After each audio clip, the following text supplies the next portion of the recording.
Is still around to hear us. This is me. So I don't dress like this every day. I don't dress like this for Toastmasters.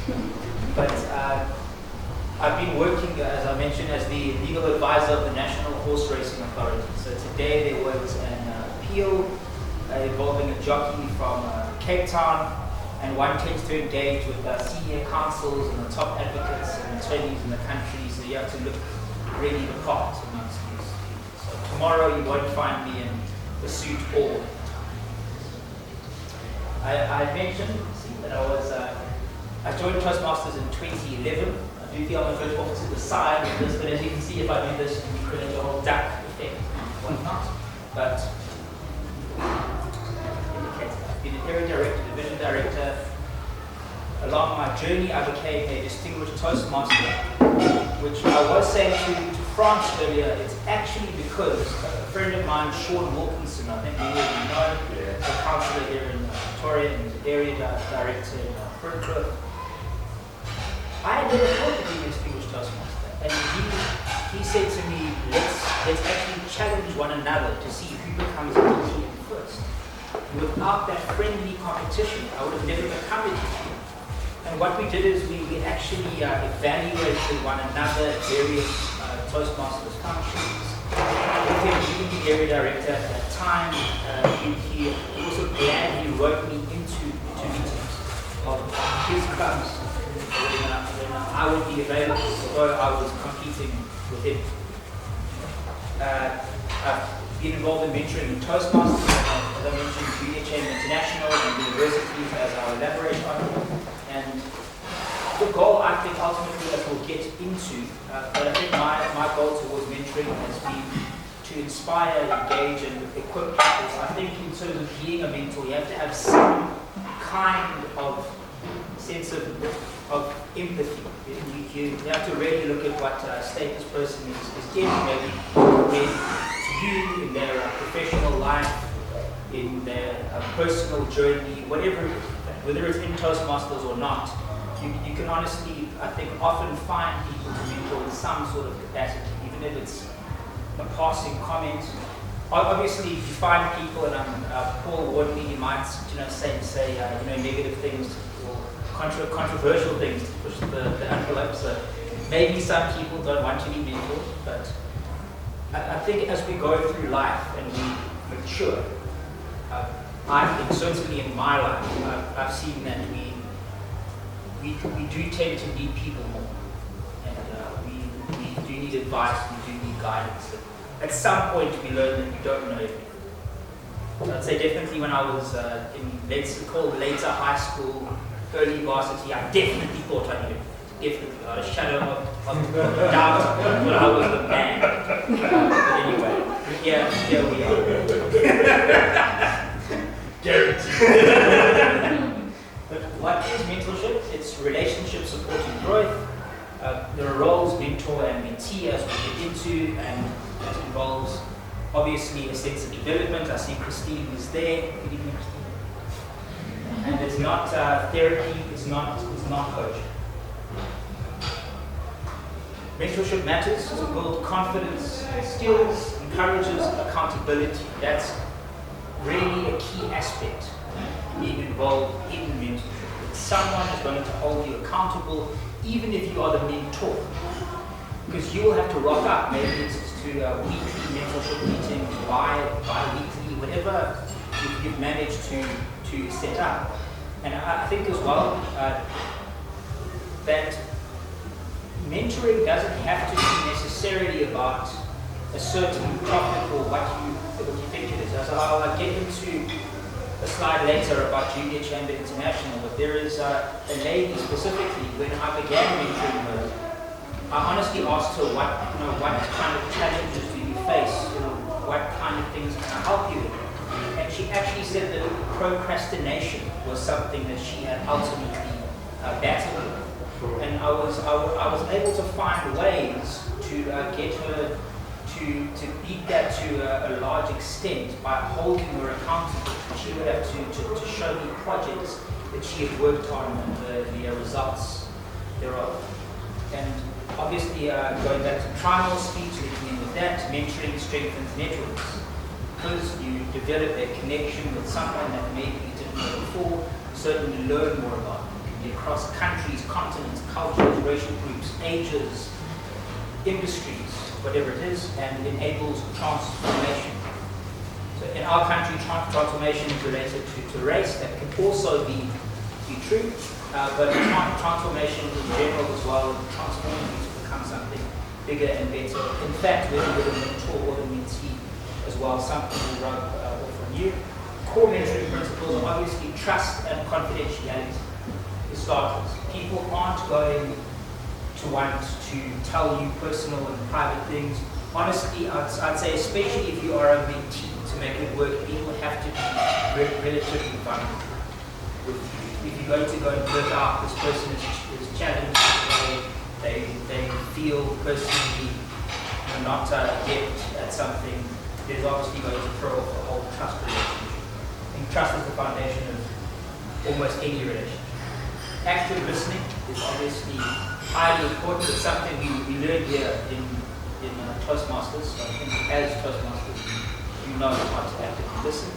And empathy, not sympathy. So we aren't looking down on the mentee. We aren't saying I'm better than you, even if, I don't know, let's say you're a member of parliament or you're the district director of Toastmasters. You're literally mentoring someone to get to that position, but you aren't looking down on them.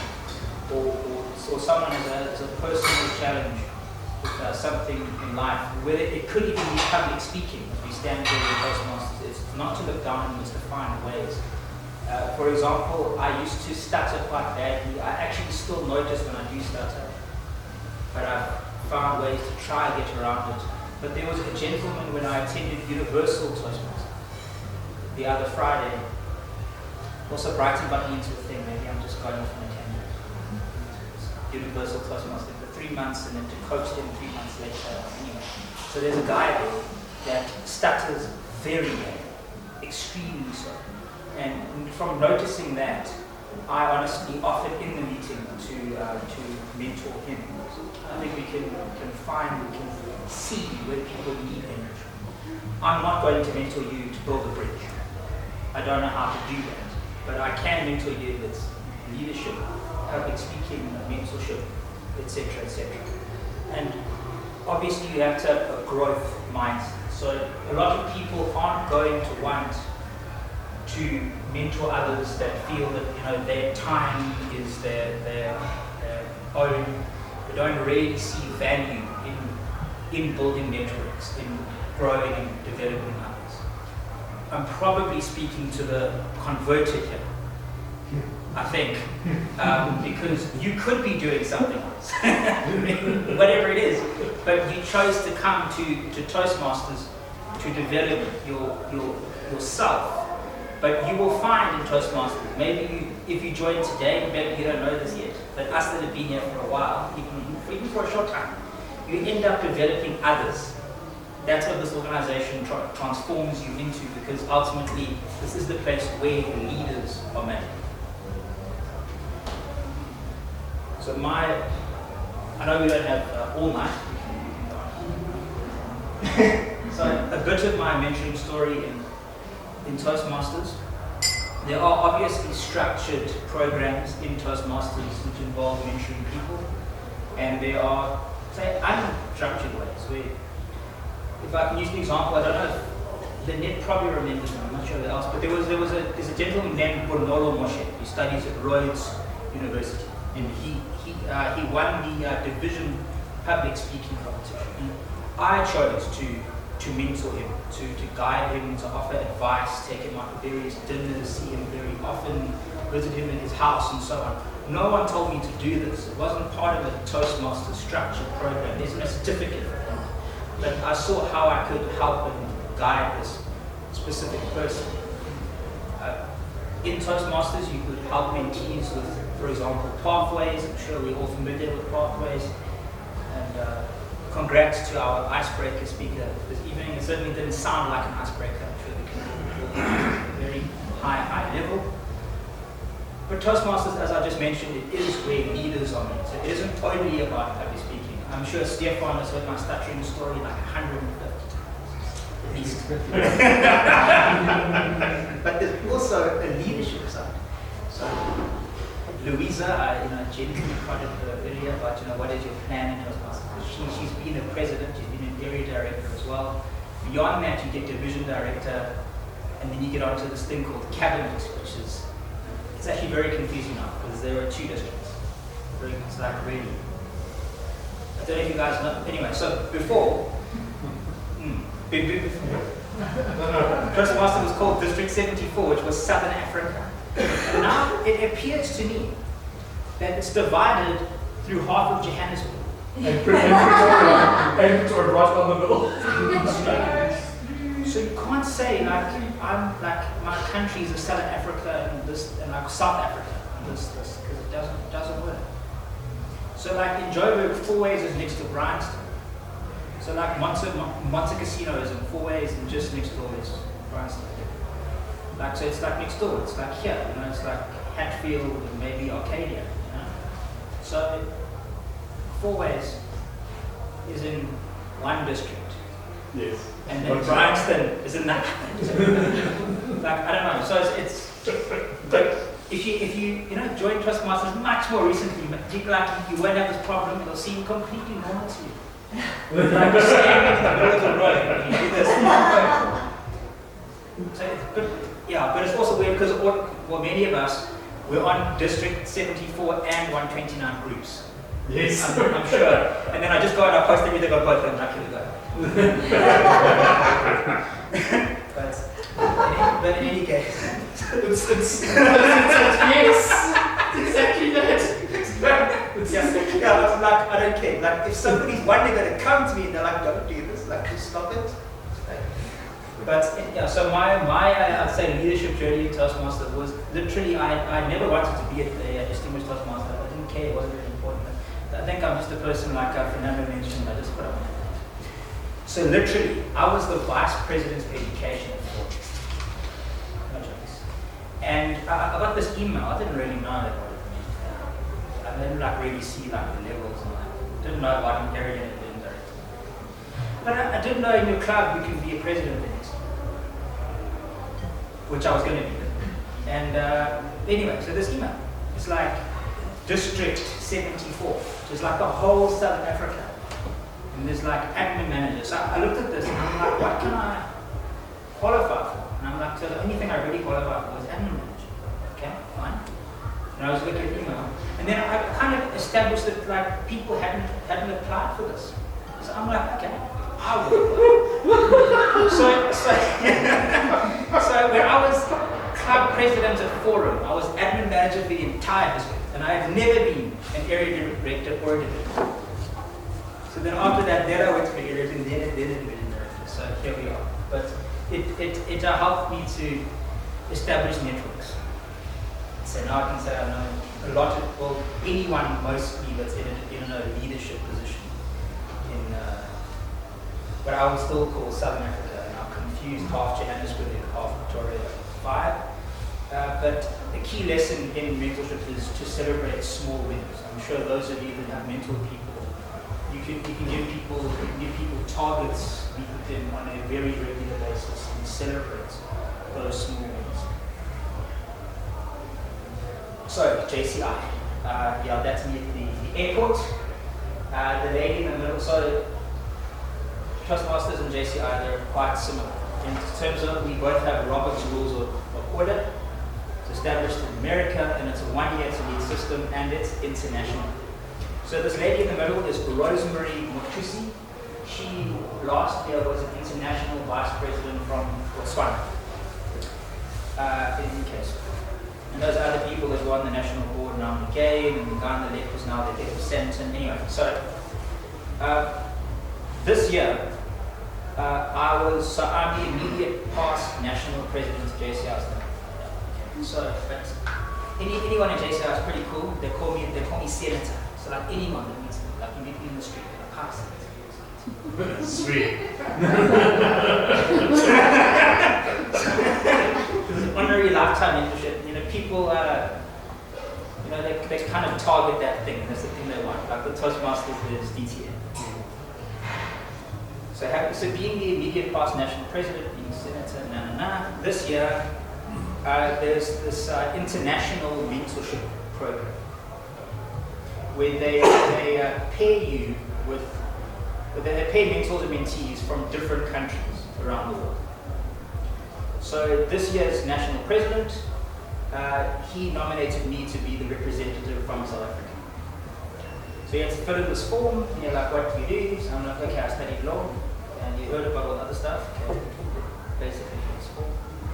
So they paired me with a woman in Nigeria called Precious Chika, who is, it's her first year on the national board in Nigeria. She's the immediate past local president of her place, which is called JCI Garden City, and she's a company secretary for the company that she works for. But we actually did go pretty all out, because we were told, so I thought it would be like more immediate, but apparently these awards, it's at the World Congress, which is in Tunisia this year, it takes countries, for like the world's best mentee and the world's best mentor.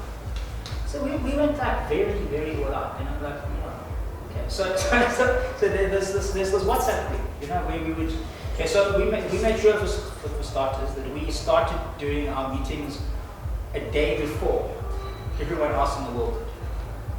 And then we would have more mentorship meetings after everyone else in the world stopped.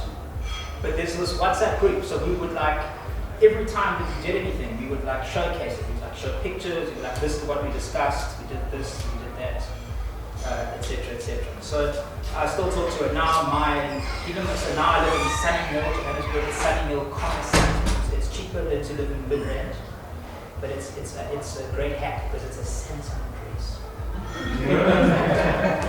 Right? But my local organization is still JCI 20. So it's a JCI 20 and now has like a lasting partnership with her local organization. So I still speak, and I was able to organize people to be on speaking panels with things. She runs like the president of JCI Brazil and so on and so forth. She wanted people, so I messaged people on like, I didn't message people in Australia, don't anyone in Antarctica, but I literally gave her an oversupply. So she can have people from like 4 continents in the world for a long time. And so JCI slowly, as you can see there, developing leaders for a changing world. So it's, you can say Toastmasters is a safe space for public speaking, JCI is a safe space for leadership. Law students, so just through friends, through always putting my hand up for everything, the combination, I ended up mentoring law students anywhere and everywhere. So there was a period I had 2 mentees at the University of Pretoria at the same time, and would meet them for various meals, and them being students. I just took it upon myself. I was like, yes, there were two ladies. So every time I was like, I meet them, I'm gonna buy them like lunch or beverages. But I never had this discussion with them why I was doing it. I was just like, people were students, I was just kind of, whatever they want is cool. You know? So for like the last session, I had them meet each other for the first time as an example of how they can build networks as well. So Vitz, a guy I was in high school with, actually got me into the mentorship program there. Being a mentor, and then UJ, I'm not even sure how that exactly happened, but there was a lady in Midrand called Cindy Siaka that runs a mentorship NGO type thing. I can't remember actually how I got involved in it, but she allocated me to this guy that's now today a practicing advocate. I'm sure you just said yes, you weren't sure. But I'm saying, how did I meet this person?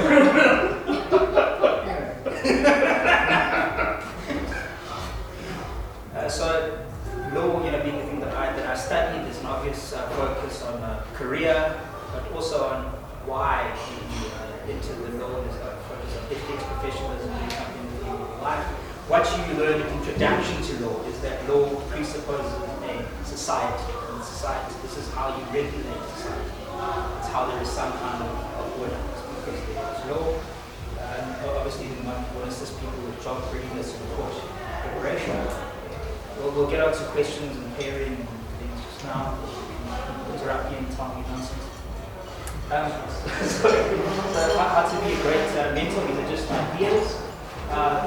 I certainly believe that your knowledge and experiences are a gift, and it is rewarding to give that to others. I'd say many people in society don't necessarily believe it. Now, we are in a country where every year I give a speech. And I don't know where these stats started, but it's like this. We're the most unequal society in the world. We have the highest youth unemployment rate.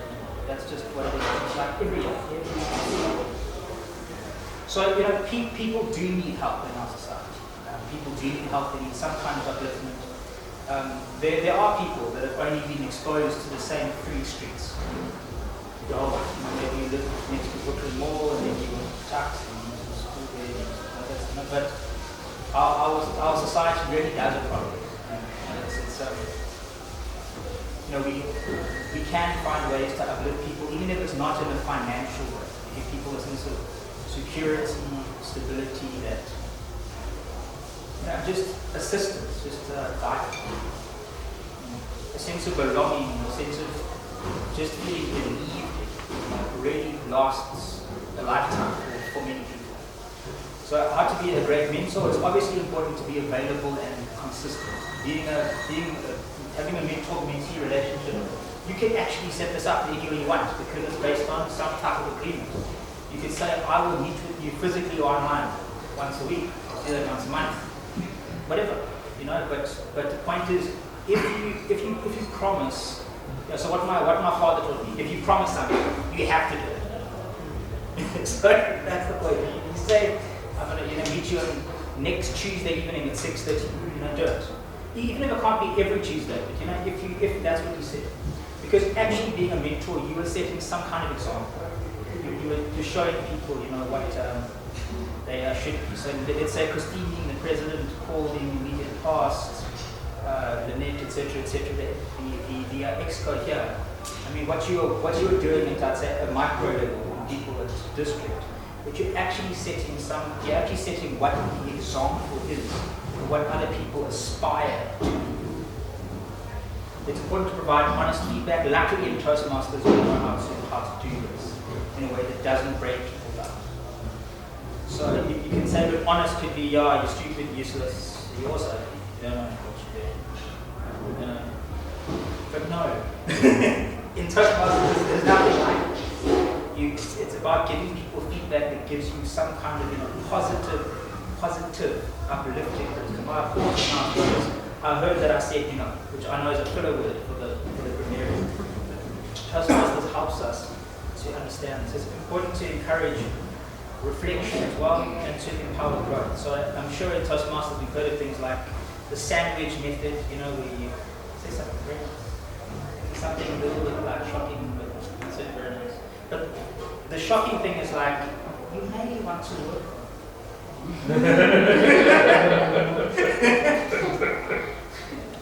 How to be a great mentee. So with my example actually of Precious Chikawanda in Nigeria, I thought she was proactive by coming with her procrastination example.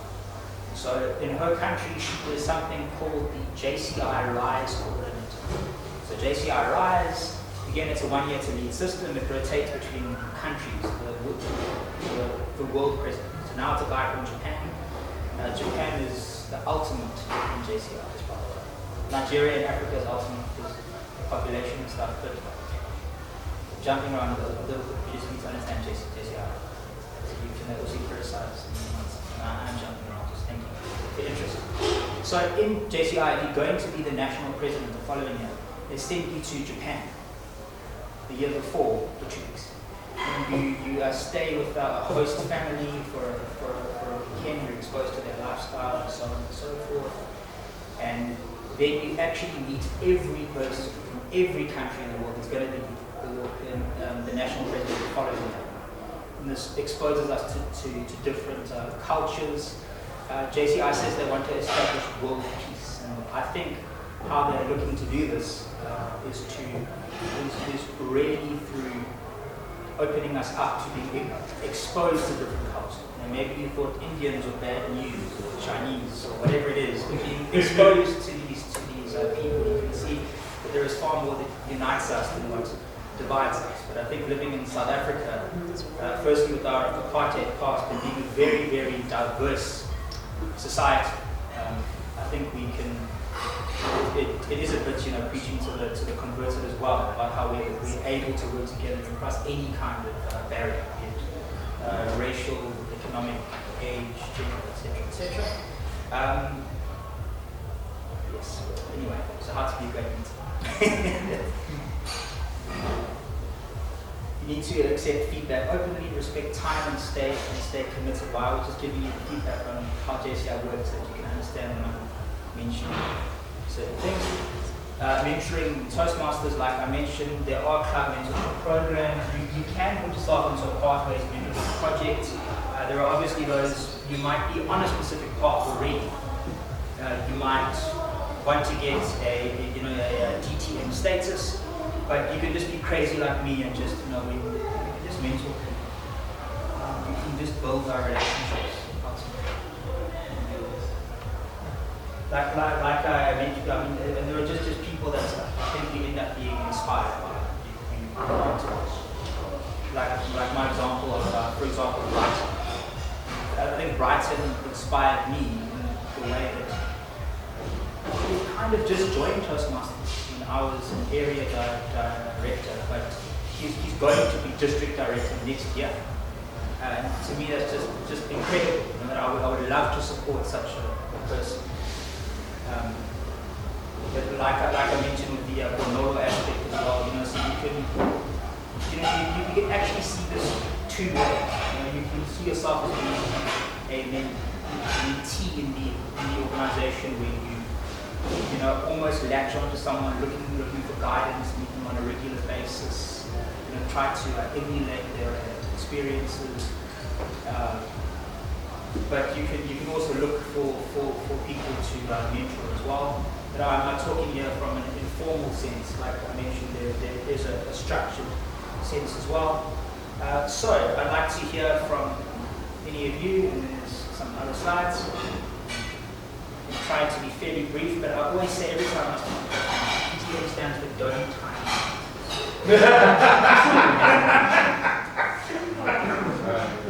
Yeah. Because we've earned that status.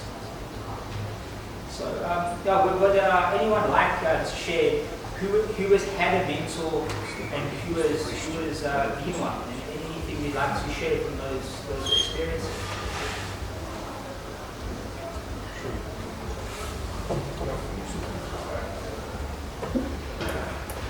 Speak loosely. Yes!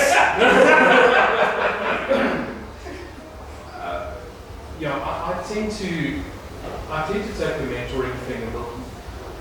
I thought that I took the mentoring thing too far up until I heard you speak. So now I'm feeling okay.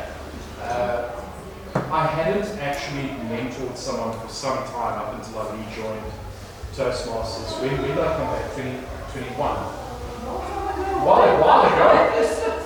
Yeah, 2021. And I told her, listen, I'm an old lecturer, so I take this very seriously. If you're not willing to meet with me at least once a week, this isn't going to work. And it was a young lady that wanted to become this sales actually telling us. And that was fantastic. When she started, she read everything. And when we took the notes away, she could barely get 2 words out. And then she got to top 10 in the SSH. Unfortunately, she didn't make it. But she's now the speaker for Webcom SA. And to see that progression, we're still friends. To see that progression, I call her Klein Sis, my little sis. To see that progression was great. And then I got Russell, Dr. Roth, who, when I heard him speak, he was quite rough. And he asked me, can I help him just fine tune and stuff. And again, I said, okay, it's what you're a doctor. When can we see each other? Coffee at Gloss on a Sunday morning after church. He didn't go to church for 5 days. Okay, fine, no problem. And then he ended up joining Professional Speakers Association, got on the circuit, and now actually speaks for Pfizer and for Adcock Ingram.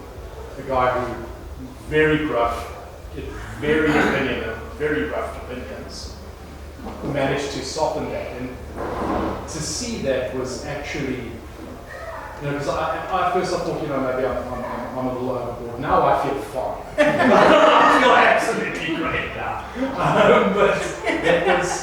But to see that progression was just kind of like, wow. I helped that, and not taking away from what they've done, but that was really cool. That was really cool. Is this a pull the tech like he needs a mentor? After you. I've got various mentors. I do a lot of different stuff as well, so I believe somewhere in your life you reach a point that you need someone to take you further. 100%.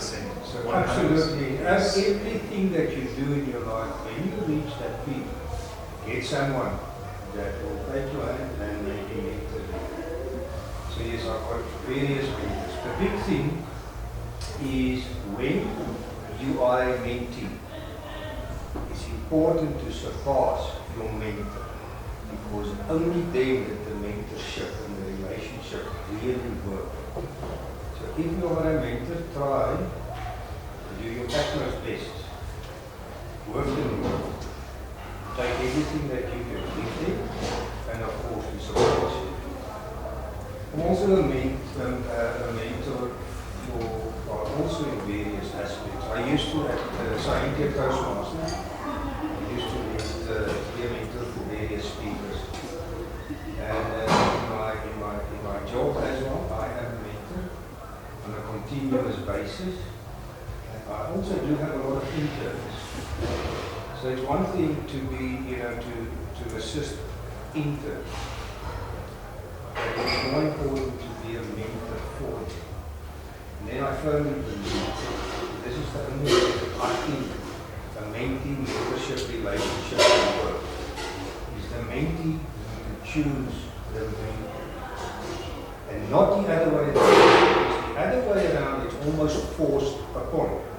So you need to have a mentee who likes the things that you do and the way that you do it, because only then will you be able to transfer the message. That's a very good perspective. That's absolutely right. And then you need to have set schedules. That's important, the way that you decide from the beginning. Because when the mentee approaches you, you now need to establish the basic ground. How are we going to do this? And once you've established it, yes, you need to stick to that formula that you have determined in the beginning before the relationship. That's my thought.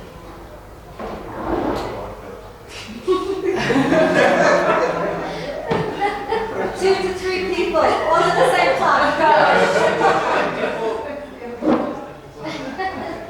So my controversial take on this is not to deny the value of mentorship, but to talk about the style of mentorship. And before I put anyone off here, I can actually be quite kindly, but I want to transmit another style. To reinforce your point, about half of PhD supervisors don't get on with their supervisees. Okay, certainly in Britain. That's the rough figure that was given. And for my clinical doctorate, that was very much the case for me as a mentee. I felt very picked on and bullied by my mentor in my postgraduate setting. And I was at Cambridge, and it's a particularly hardened environment generally. And I can say this because I used to work both in the Department of Medicine and in the Department of Veterinary Medicine. And so I was exposed to large numbers of people and different networks of people in that organisation. Despite that criticism of the relationship between supervisor and supervisee, here's the value on reflection afterwards. And there is a gender difference here, I profoundly believe. It's not always the same between men and women. There is growth in negative criticism. There is growth in negative criticism. And one of the things that we do in Toastmasters is we tend to paper over the cracks. There's a lot of back patting goes on in Toastmasters.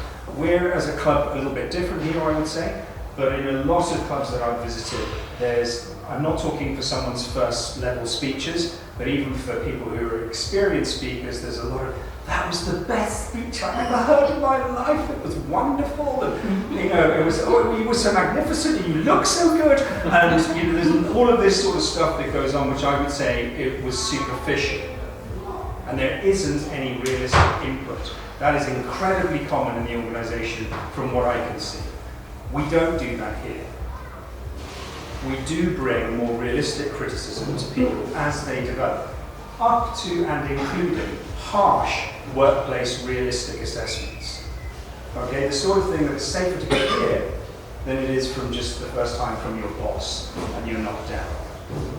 So I would say it's an interesting thing to reflect on, because I think different individuals, depending if you're a more nurturing type or whether you're a more critical type, you bring different skills to the mentorship. So my controversial comment is not about it to devalue mentorship, but the manner in which it's done. Thanks.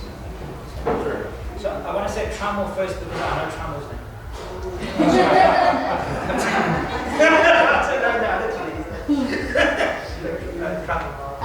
Well, in terms of mentorship, so I've been working a bit with Nando, and I think from my having to reflect, I think Nando's input has really helped, because I think I have developed quite a bit since he guided me last year with the speech the love that inspires. And ever since, even when I started working on this speech, I referred back to Nando's advice from last year. So I think I'm guilty for not being so proactive, and I think accepting feedback, I do accept feedback openly, whether it's negative or positive, because then there's always room to grow depending on how you choose to receive it. So it depends on you as an individual. I have offered you regular slots. I have. So I really try my best to stay committed, and just 2 months ago, right? It was about 2 months ago, Yeah, about 6 weeks ago. I actually had to present a different speech. But a part of me wanted to do this one first, but the other one is ready. So I think I'm going to do it on the next meeting. So I think with Nando's input and guidance, it has really done a lot for me, because then from time to time I get to reflect, not just when it comes to speeches, but also how I tend to do things in my life. Feedback is important, not just in presenting and stuff, but how you show up as a person as well. So I think it has done a lot for me. And I'm not that mean. You know? I'm not that. But the next speech, I had to work with Nando and Madeline, right? And Madeleine, yeah. Madeline on it. So they were there, we had coffee, and they really guided me. So I must really thank the both of them. So I have 2 mentors.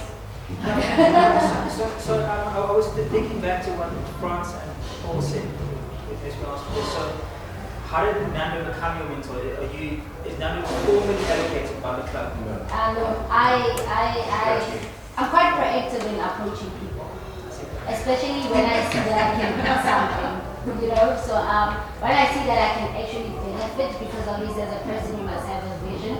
So I already have a vision for my life, and I felt that I want Nando to be part of the vision. He knows about the vision, so this is where we start, and then we'll just see where it takes us. So I see the light. There are some hands. Maybe we can just proceed. Yeah. It's actually really bad and dirty. From my side, it was a question. I'm not sure if the floor is open for questions. Afterwards, there's some questions. Yeah, there's This is part of it. so final reflections, but I mean now it kind of starts to run out of time. Yeah, so you can ask me. Oh, I can ask a question. So I wanted to know that mentorship. Does this mentorship that happens at work, through succession planning programs, right? Where now you find that you just apply. Maybe there's somebody who's about to leave the organization and they pay with that person. In this instance, it's not like you're choosing your mentor or they're choosing you. So you are kind of like forced into having this mentor, or sharing, having information from this mentor, sharing with you their experience. So I wanted to find out from your side, do you think it's the best? Definitely not. I concur with what Frank said, but I think in that situation you can just make the best of it. I mean, because you're forced into it anyway. So I would try to learn. How do you make it work? But if you can't, you try to decide. I suppose I would ask myself whether what this person is doing ultimately is something that you want to do in the future. And then if it is something like that, you could devise questions to them to see how you could emulate them, how you could follow the same journey. If not, maybe there's something that, even though it's one thing about what they do, the way that they act, that you would like to whether it's the way that they speak, or the way they act towards others. Yeah. So I'm sure some people have heard of neuro-linguistic programming. So it's NLP for short, which is the language of the brain. So there is a concept in NLP which is called modeling. So modeling means you just copy elements of a person or the people that have already gone on a path that you have. You don't have to reinvent the wheel. So for example, Cristiano Ronaldo, right? To me, he's my favorite soccer player of all time, right? So I would want to emulate his incredible drive and going really from nothing to something. But for example, there was a moment he played for Manchester United. He got angry that didn't win the game. He knocked a cell phone out of a child's hand when they played Everton, and he broke the phone. So you wouldn't want to emulate that, but you can basically choose elements that you can emulate. So I would look at this person to see, even if there's one small thing that you might be able to benefit from. You're going to be stuck there anyway, it seems. So you might as well try. It's just one. No, I'm the DTM type of person, so short time. The mentioned only something that I wanted to discuss about, or to ask for your opinion on. I was on both sides, and it's a good point from work perspective, like when you get someone who didn't choose you, or you didn't choose that person, there was no mutual selection, let's put it that way. But you are just given to work with that person shows that resistance. Declaring it as personality, not like combative personality, like come on, don't talk about that, it's nonsense. But you mentioned one thing, it's about that person, mentee in this case, should be vulnerable with you. And if you don't have it that from that side, you cannot do much. So how would you deal? But it is working environment and you have to. So what would be your way of experience in that situation?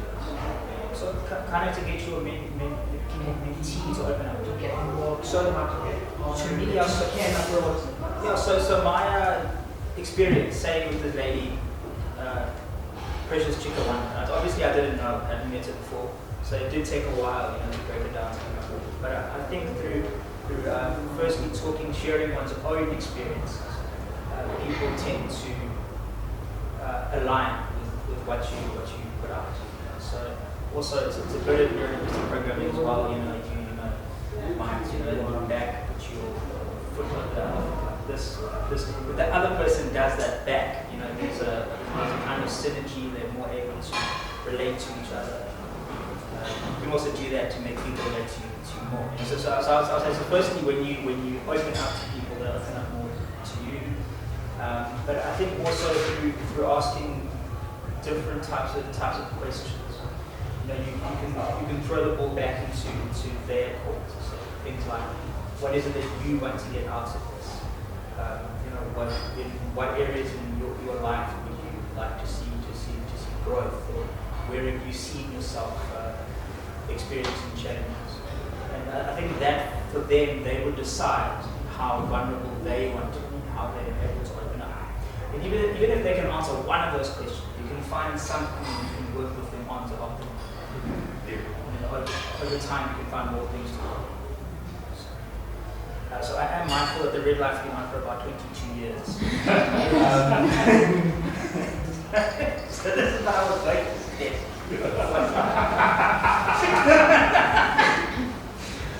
Which is just, not necessarily why do you join Toastmasters, but so we're pretty good at time for this, I suppose.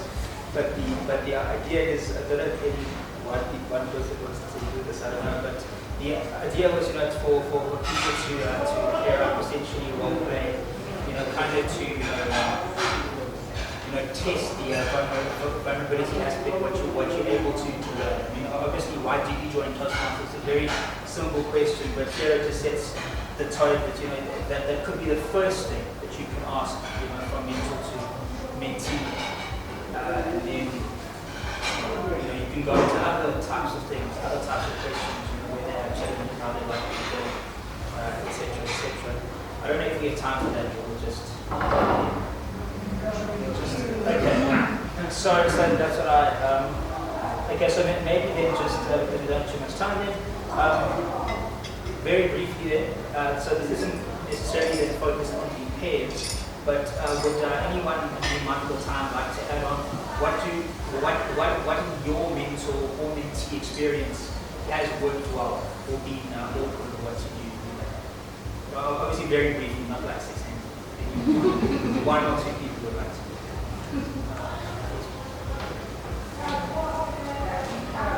So when I introduced myself, I said I was studying coaching. So I see a lot of similarities between mentorship.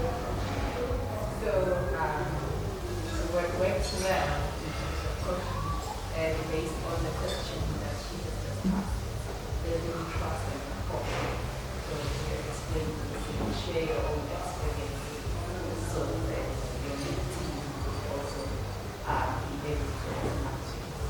And the second part, which I compare with you, is let the mentee try the conversation.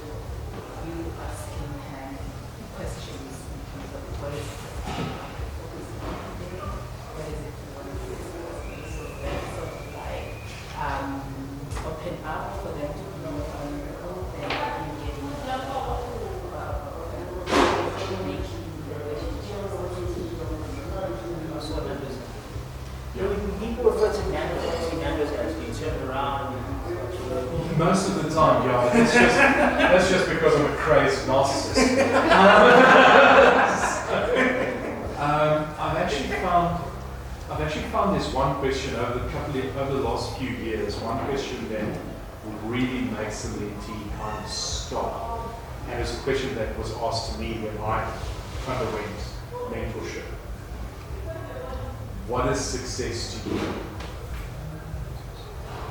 Such a silly, simple question. Such a silly, simple question.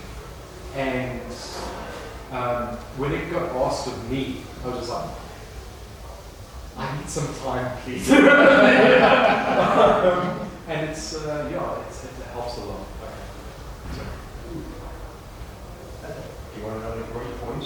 Well, I suppose you're acting, you're the in charge now, so you Not really, the Toastmaster days over there. Yeah, well, he was the captain of the Is he allowed to ask? Can I ask one more question, then I think we must go.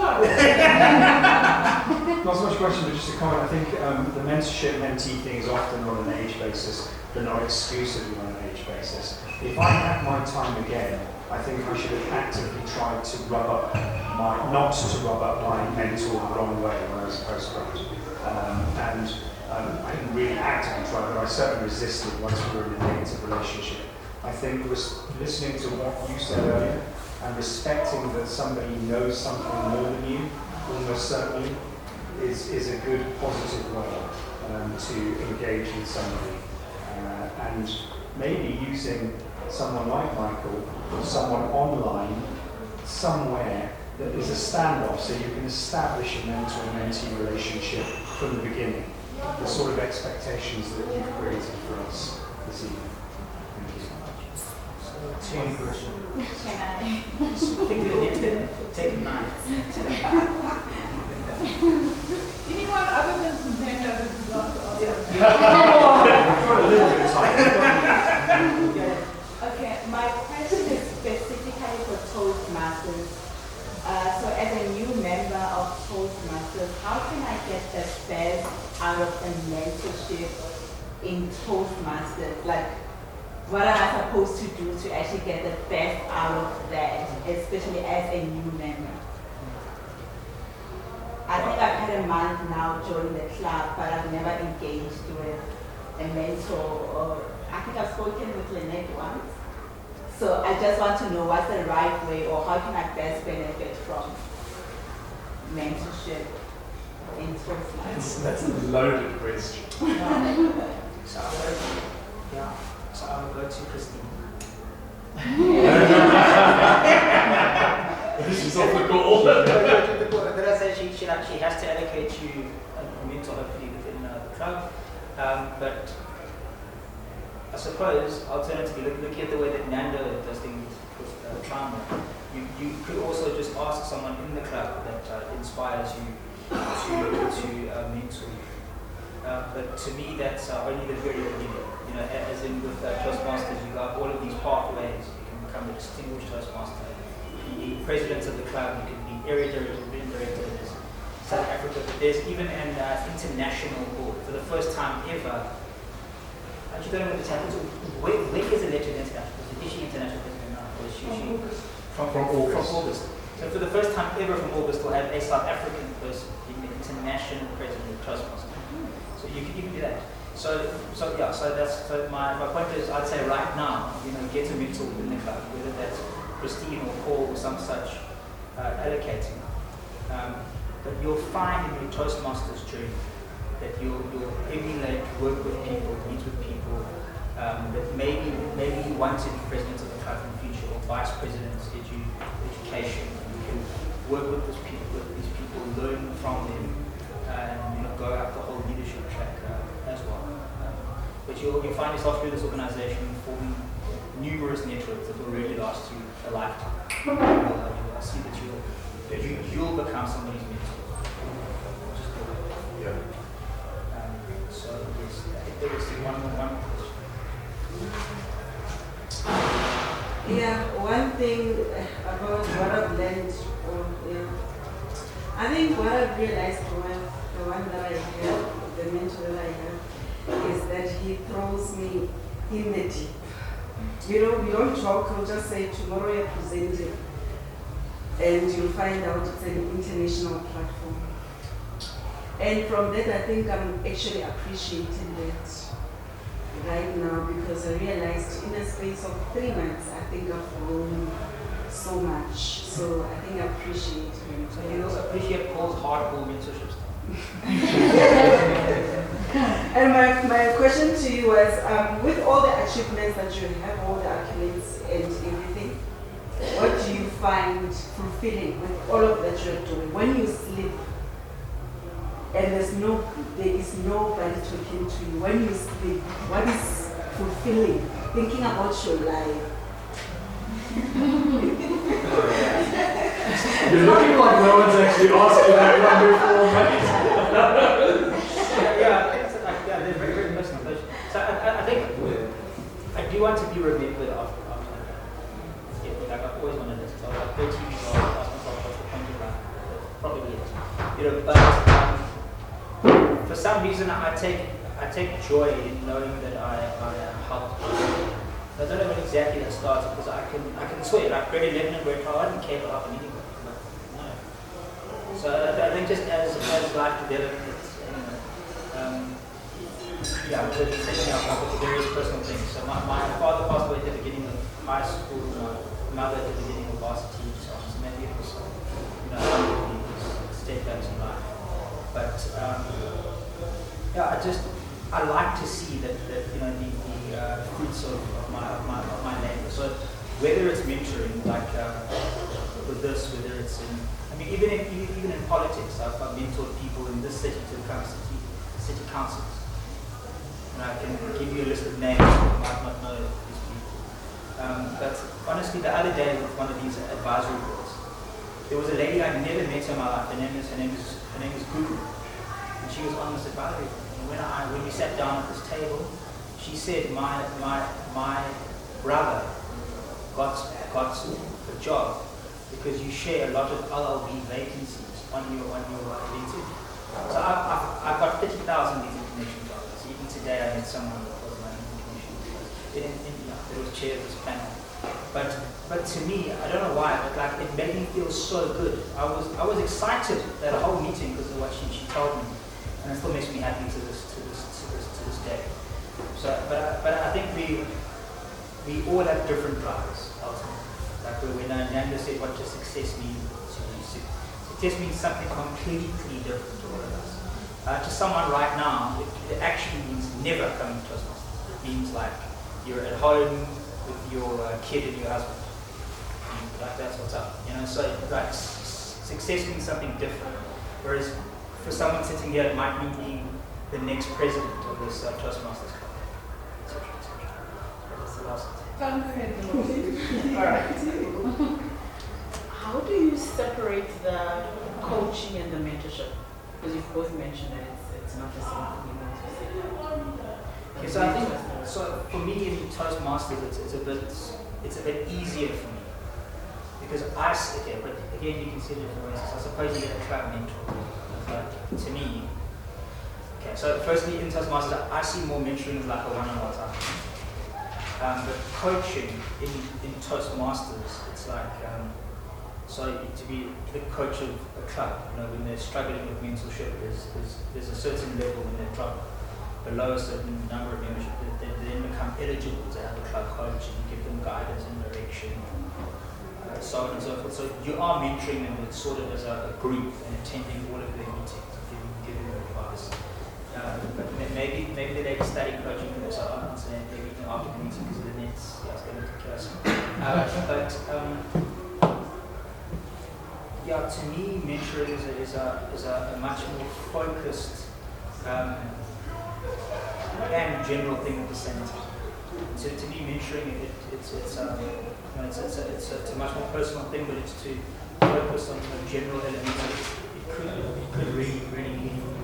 But to me, coaching helps you reach a very, very specific goal. So you coaching a basketball team to win. Coaching someone at work to achieve something probably short-term in nature. Whereas mentoring, you're developing a person over, it could be a long period of time to unleash their potential and develop things that are important to them.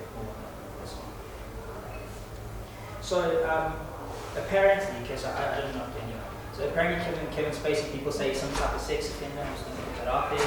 I did actually use ChatGPT to be like, okay, let me actually do this. So apparently he did go to court or something, and he was found not guilty of various things. But the point is, I found this quote. I don't know if you watched House of Cards, but to me, House of Cards is amazing, especially from a political aspect. But there was a lot of skullduggery, and he killed a lot of people to become president of America. But it's a very, very awesome show. But to me, this particular quote, right? So like I was talking about NLP modeling, right? Like we can say R. Kelly is in jail, right? He did terrible things, but we can still appreciate the guy sings well. So it is, So, but to me, this particular quote, it resonates with me deeply. So if you're lucky enough to do well, it's your responsibility to send the elevator back down. And this is something that also inspires me about being a mentor to people. When you say that I've achieved things, so firstly I have to be humble enough to know that there are people that have achieved a lot more than me as well. But to also realize to a person that's 18 years old, to them I've achieved, things which they feel they might not ever achieve. So, and I think it's important to understand we live in a very interlinked society, interlinked world where we do need one another, and I think we should all want to mentor people if we can see that we can add some value to their lives, but at the same time we should all seek to have mentors as well, because we can all improve every single day, regardless of who we are in this world. With that, thank you so much. I think the final reflections were carried out by Tando and friends. So thank you so much. You can connect with me on LinkedIn. I'll have to remove people. See, he's given up the light. Like actually, screw this. It's like, you know what? Yes. Yeah, so just for interest on LinkedIn. So Facebook, the limit's 5,000. LinkedIn, it's 30,000. Otherwise, you have to pay. So I don't feel like paying LinkedIn. So now you've got to add me up. So my current rule is like, I don't care who you are. If you don't have a profile picture on LinkedIn, I will remove you to add somebody. Because I had to develop a system. So it's just Michael Shackleton. And I got this quote. I have to admit, I did look for quotes and images and things of mentoring, but I thought this one resonated the most for ending the meeting. That a mentor empowers a person to see a possible future and believe it can be obtained. And thank you so much for having me, and I do apologize. I don't know what time you get in my time.